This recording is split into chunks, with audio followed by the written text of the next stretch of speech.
जय श्री राधे। आज कुंडली में हम बात करते हैं नवमेष के 12 भावों में क्या फल होते हैं।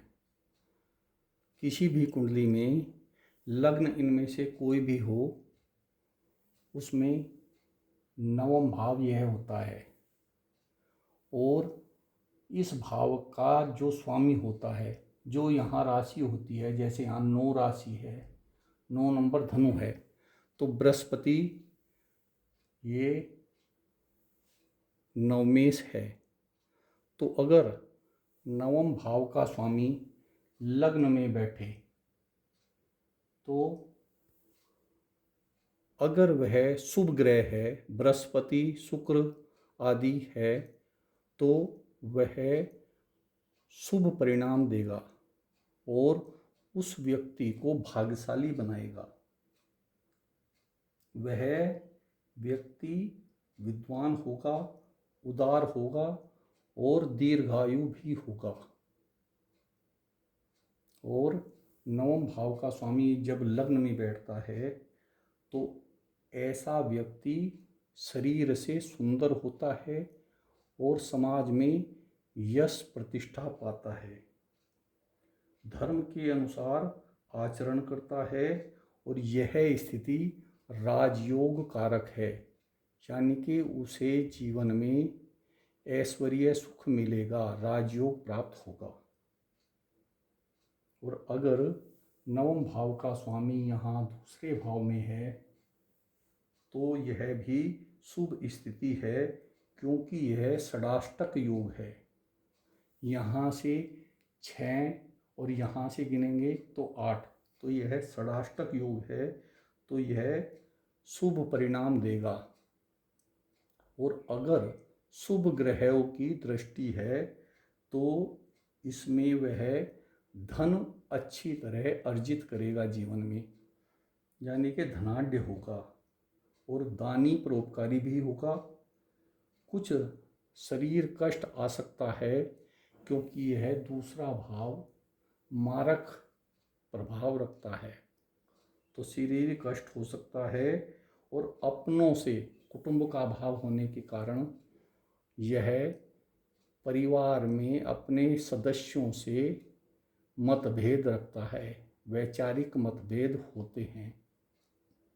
और अगर नवम भाव का स्वामी यहाँ तीसरे भाव में है तो यह उत्तम फल देने वाला है और ऐसे व्यक्ति को भाग्य का स्वामी यहाँ तीसरे में है तो पराक्रम में वृद्धि करेगा और भाई बहनों का सुख देगा और जीवन साथी भी भाग्यशाली मिलेगा। तो यह तीसरे भाव के लिए बहुत ही शुभ परिणाम है।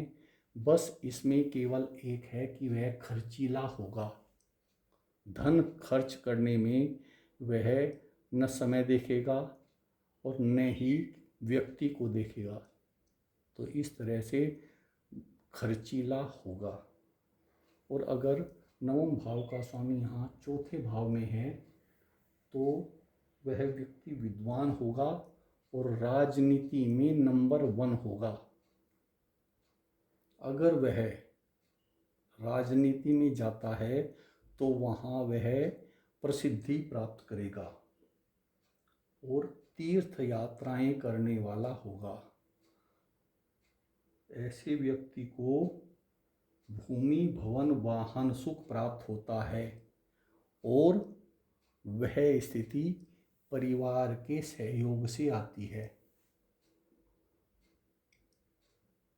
तो यह भाग्य स्थान का स्वामी चौथे भाव में है तो भूमि भवन वाहन का सुख उत्तम रहता है।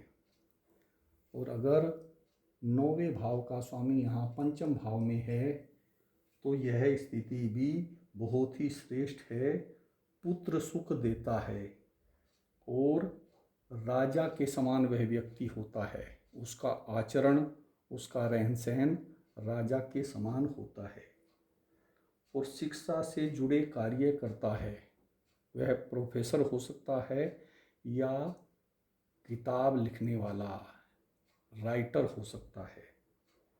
अपने परिश्रम से ही ऐसा व्यक्ति भाग्य का निर्माण करता है, क्योंकि यह यश प्रतिष्ठा का भाव है और वह भाग्य भाव है, दोनों त्रिकोण हैं। तो ऐसा व्यक्ति अपने परिश्रम से भाग्य निर्माण करेगा। और अगर 9वें भाव का स्वामी यहाँ 6ठे भाव में है तो रोग और शत्रु से बाधाएं आती हैं। जैसे अगर हमें कोई कार्य शुरू करना है या कोई ऊंचे पद के लिए परीक्षा देनी है तो हमारे सामने रोग और शत्रु बाधा उत्पन्न कर देंगे और अस्थिर कार्य मिलेंगे। जो भी हम कार्य करते हैं वह बदलते रहेंगे, अस्थिर रहेंगे जीवन में। ऐसे व्यक्ति धर्म में रुचि नहीं रखते, क्योंकि यह 6ठा भाव त्रिक भाव कहलाता है और यह धर्म का भाव है। तो भाग्य में बाधा और धर्म में अरुचि रहेगी। धन के लिए संघर्ष करना पड़ेगा और परिवार में भी संघर्ष रहेगा। 6ठे भाव से ये चीज़ें उत्पन्न होंगी। और अगर 9वें भाव का स्वामी यहाँ 7वें भाव में है तो वह विवाह में देरी कराता है, लेकिन विवाह के बाद भाग्योन्नति होती है, क्योंकि भाग्य स्थान का स्वामी यहाँ पत्नी भाव में बैठ जाए तो भाग्योन्नति विवाह के बाद होगी और साझेदार से भी पूर्ण लाभ प्राप्त होगा। अगर ऐसे व्यक्ति का बिजनेस है तो उसे साझेदार से लाभ प्राप्त होगा और यश भी मिलेगा।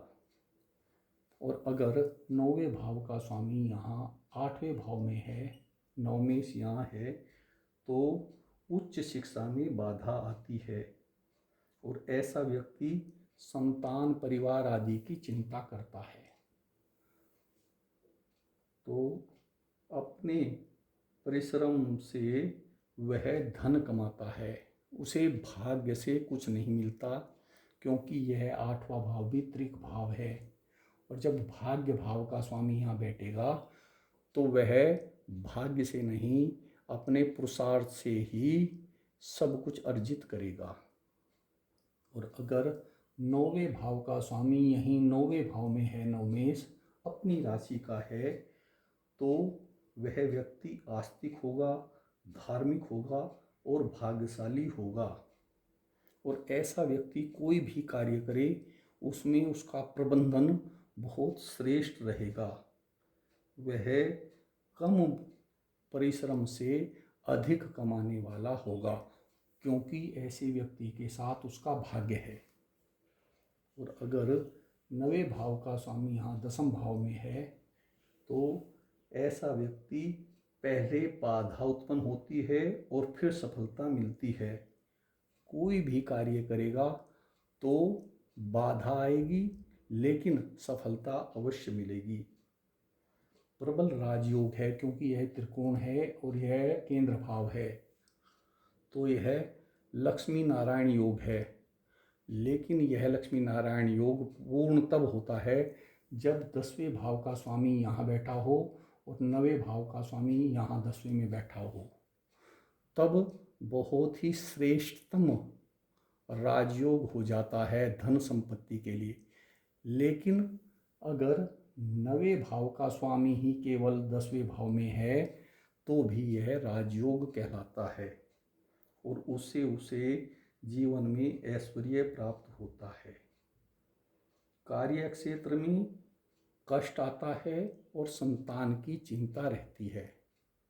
तो 9वें भाव के 10वें में बैठने से थोड़ी सी अड़चन है, लेकिन वह जीवन में श्रेष्ठ धन संपत्ति कमाएगा। और अगर 9वें भाव का स्वामी यहाँ 11वें भाव में है तो राजा से सम्मानित होने वाला व्यक्ति होगा। वह ईमानदार होगा, जो भी उसके कार्य होंगे वह नीति अनुसार करेगा।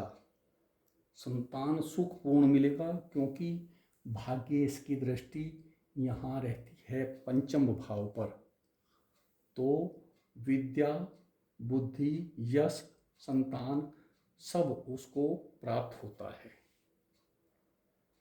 तो ऐसे व्यक्ति को जीवन में पूर्ण लाभ मिलता है, यश प्रतिष्ठा का और संतान सुख का।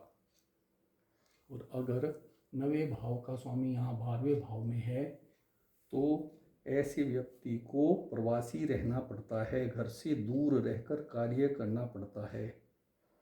लेकिन वह कार्य क्षेत्र में जो भी वह कार्य करता है उसमें बड़ा अच्छा पराक्रम करने वाला होगा। और रोग और शौक, अपने जो भी इच्छाएं हैं उनको पूरी करने में और परिवार और अपने शरीर के कष्ट में वह अधिक खर्च करेगा। लेकिन ऐसा व्यक्ति कर्तव्य पालन करता है और भौतिक सुख भाग्य से ही मिलता है। तो भौतिक सुख वह कितना भी परिश्रम करे, अगर भाग्य साथ नहीं देगा तो वह निरर्थक जाएगा। तो भाग्य उत्तम है, यह भाग्य स्थान का स्वामी सौम्य ग्रह है और उस पर बृहस्पति शुक्र आदि की दृष्टि है, तभी भाग्य श्रेष्ठ रहेगा और उसे जीवन में सब कुछ प्राप्त होगा। तो इस तरह नवमेश का 12 भावों में फल है। किसी की कुंडली में नवमेश कोई भी हो, अगर वह इन स्थानों में से कहीं पर बैठता है तो उसके परिणाम यही होंगे। जय श्री राधे।